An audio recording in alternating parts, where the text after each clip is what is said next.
Muito bem-vindo mais uma vez à Liderança Cristã, esta série tão importante para todos nós. Eu quero falar hoje sobre a liderança perdoadora.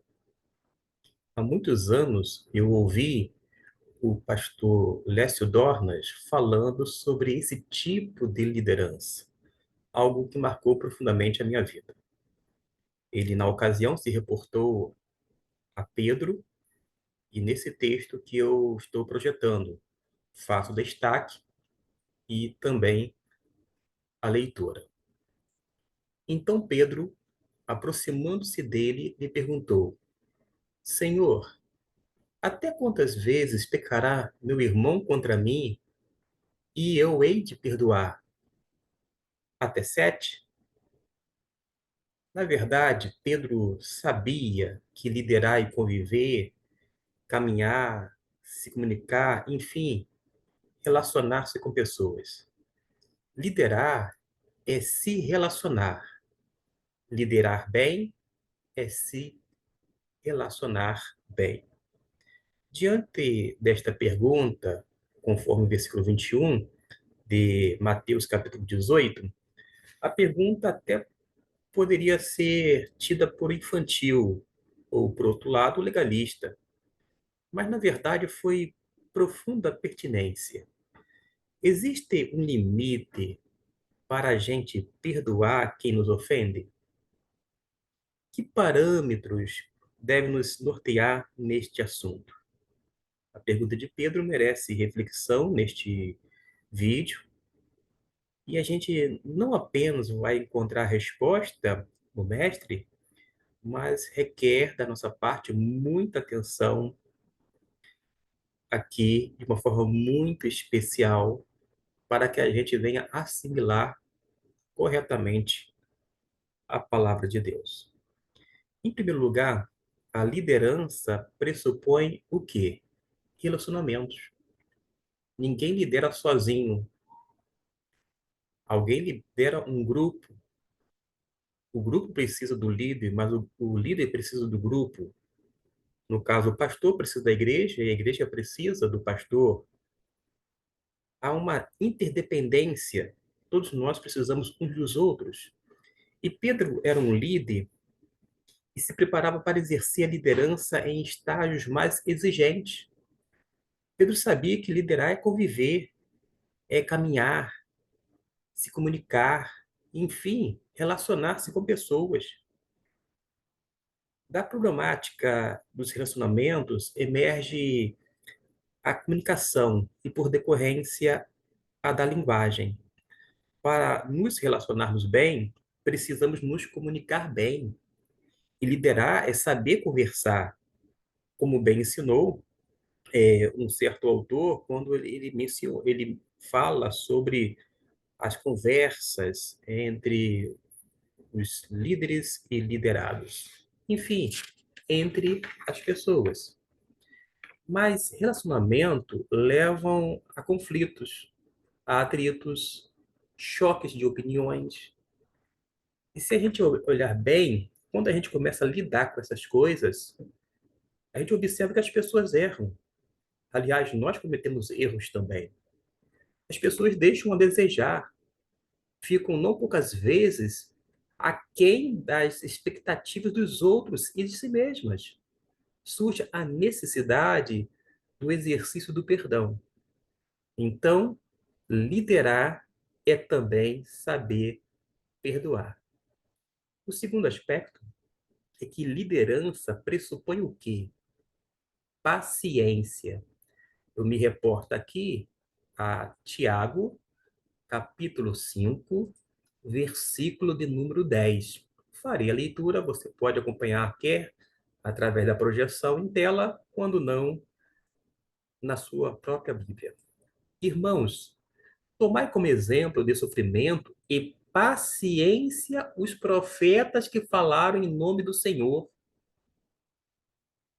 Vocês lembram da pergunta feita por Pedro? Senhor, quantas vezes? A revista corrigida traz até quantas vezes? o líder precisa ter paciência com as pessoas que lidera. É o que a gente aprende em Tiago, capítulo 5, versículo 10. Nem todos responderão com a mesma eficácia e prontidão aos ensinamentos e diretrizes. Esta é a verdade. Alguns precisarão até mesmo de mais tempo para digerirem alguns princípios e alguns conceitos, e outros nunca aceitarão determinadas coisas.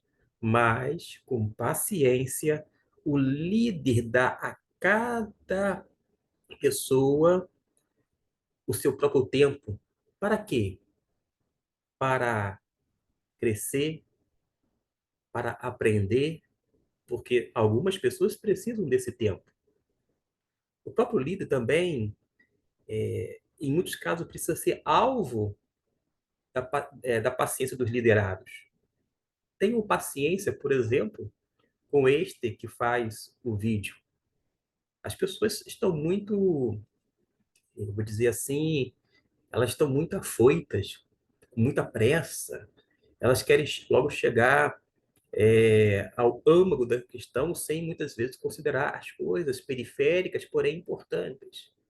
E eu cá entre nós sou um tanto prolixo, mas é porque vejo a necessidade de mostrar as coisas como são até chegar lá no cerne. Por isso, até mesmo este que faz esse vídeo precisa da parte de vocês uma pitada de benevolência, quando não de paciência. Paciência tem a ver com o autocontrole, aquela habilidade de controlar os impulsos. E quando a gente fala de controlar os impulsos, a gente lembra do fruto do espírito, domínio próprio, é o autocontrole. O interessante na resposta de Jesus é que ele deixa claro que nem sempre há um alívio temporal para as questões inerentes à liderança. Não chegará o dia do fim da paciência. Tudo precisará ser resolvido de outra forma, por meio da atitude do próprio líder, não pelo calendário. A gente precisa atentar para isto. Mas a liderança, em terceiro lugar, pressupõe fraternidade. Estou me referindo a uma liderança cristã. O meu irmão, a minha irmã. Pedro recorreu a Jesus para orientar-se sobre como deveria se portar com seus irmãos caso estes pecassem contra ele. A liderança cristã não pode prescindir deste pano de fundo formado pela consciência da fraternidade na qual nós vivemos. A igreja, meus irmãos, é uma comunidade fraterna. A gente vê isto, por exemplo, em 1 Timóteo, capítulo 3, no versículo de número 15. E que desde a infância sabes as sagradas letras que podem fazer-te sábio para a salvação pela que há em Cristo Jesus.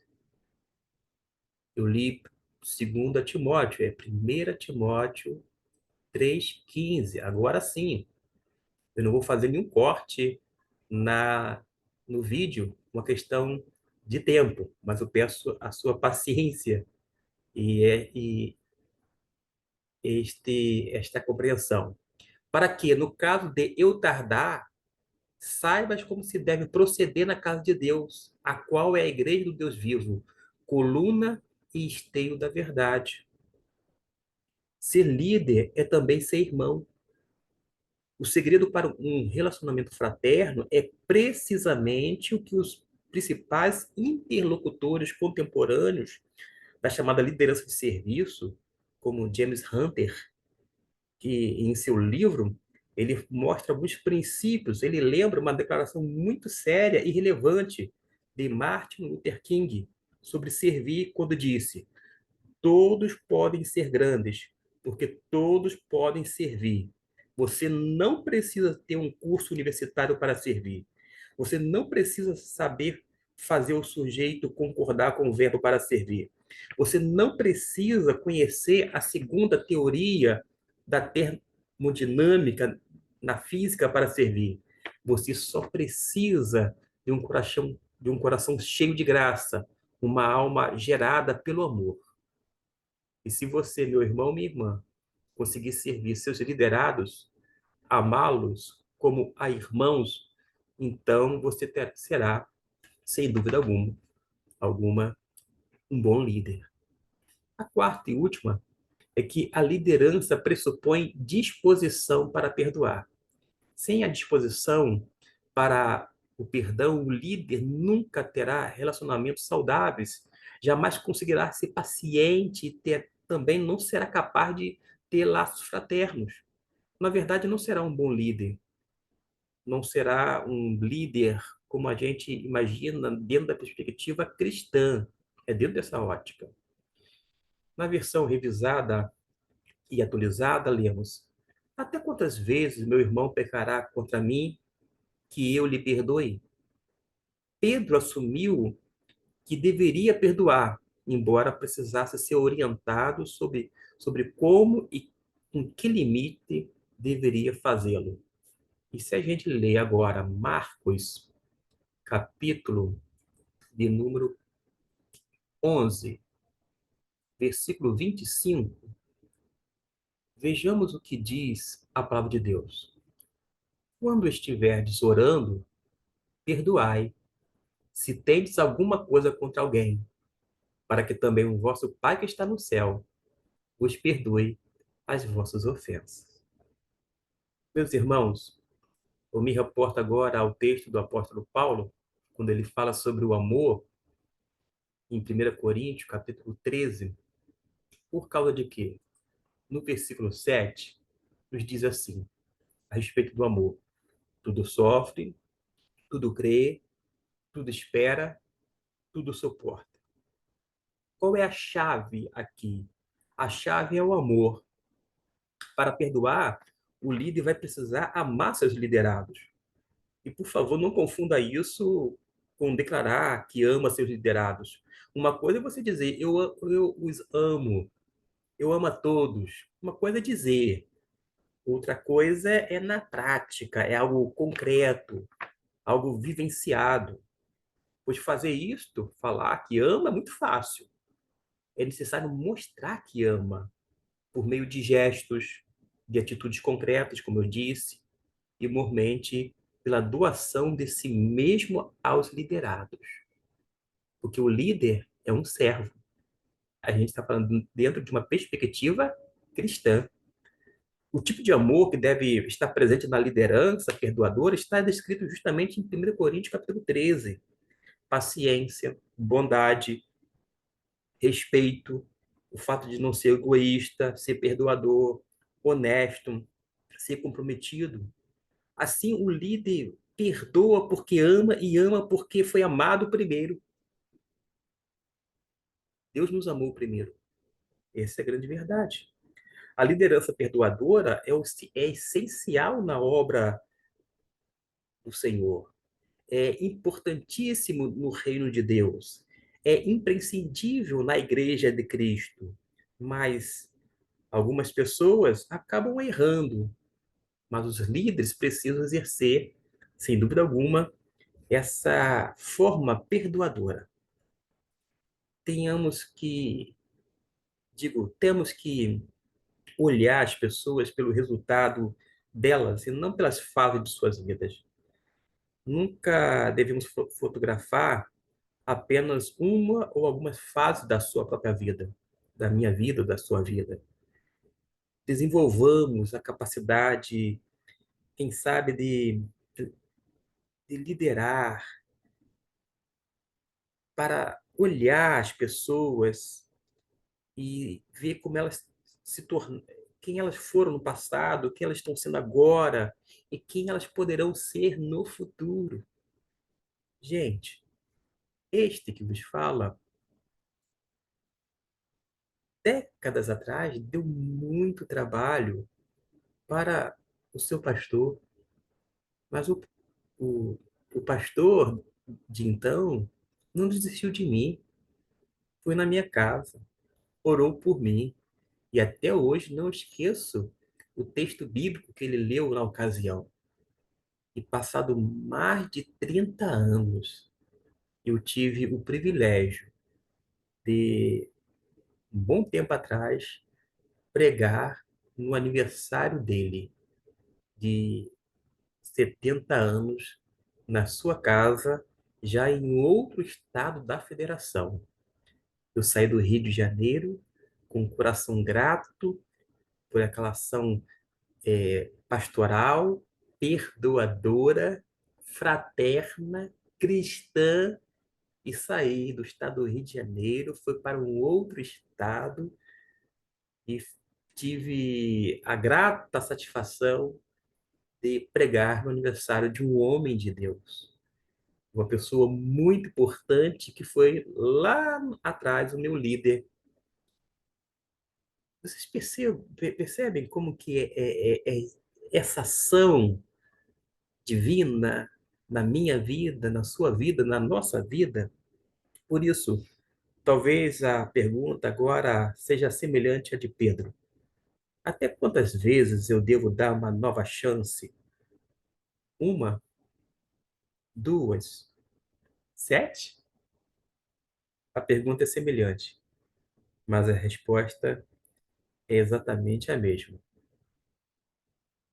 70 vezes 7.